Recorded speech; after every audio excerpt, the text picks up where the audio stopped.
एक घटना घटी कि बालकों को चारों को अलग अलग चार पालना में लिटाया गया। ठीक है। तभी लक्ष्मण जी अचानक रोने लगे, बहुत जार बेजार होकर के रोए, किसी से भी चुप ना हो। बड़े बड़े किसी को समझ में नहीं आया कि हुआ क्या है इसको। सब तरफ से देख लिया, दूध भी पिया है, भूखा भी नहीं है, फिर भी इतना क्यों रो रहा है।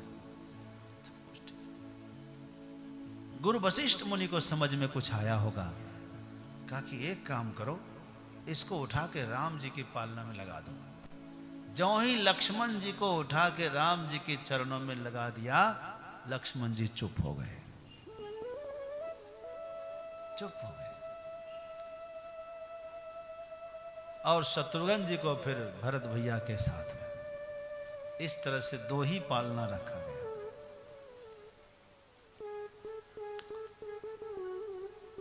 बहुत बधाई की लंबी कतार थी।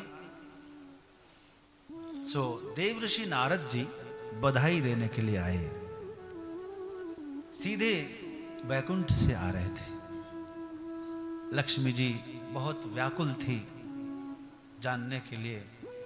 नारद जी ने कहा कि देखिए, इस समय प्रभु का अवतार हो चुका है, मैं तो अब जाऊंगा दर्शन करने। लक्ष्मी बोले, जी मेरा भी मन है वहां, तो मैं कैसे जाऊं, सब लोग जान जाएंगे। तो नारद जी ने कहा, एक काम करिए लक्ष्मी जी, आप अपनी कोई मूर्ति दे दीजिए। इससे क्या होगा, क्या सब कोई कुछ ना कुछ भेंट देंगे ना उनको, गिफ्ट रूप में खिलौना विलौना देते हैं। मैं आपको खिलौना बना के भगवान को भेंट कर दूंगा। लक्ष्मी जी बहुत खुश हुई, चलो खिलौना ही सही, कम से कम हमारे साथ खेल तो लेंगे प्रभु, इससे बड़ा सौभाग्य क्या होगा। सो लक्ष्मी जी छोटी सी एकदम खिलौना बन गई, अपना खिलौना दिया। नारद जी झोली में ले लिए, बढ़िया पैकिंग करके अब चले आए। सब देवता बारी बारी से दे रहे थे अपनी बधाइयां। राम जी रोने लगे तो कौशल्या माता ने कहा कि बस मेरे लाला परेशान हो जाएंगे, अब बधाइयों का सिलसिला यहीं बंद हो गया।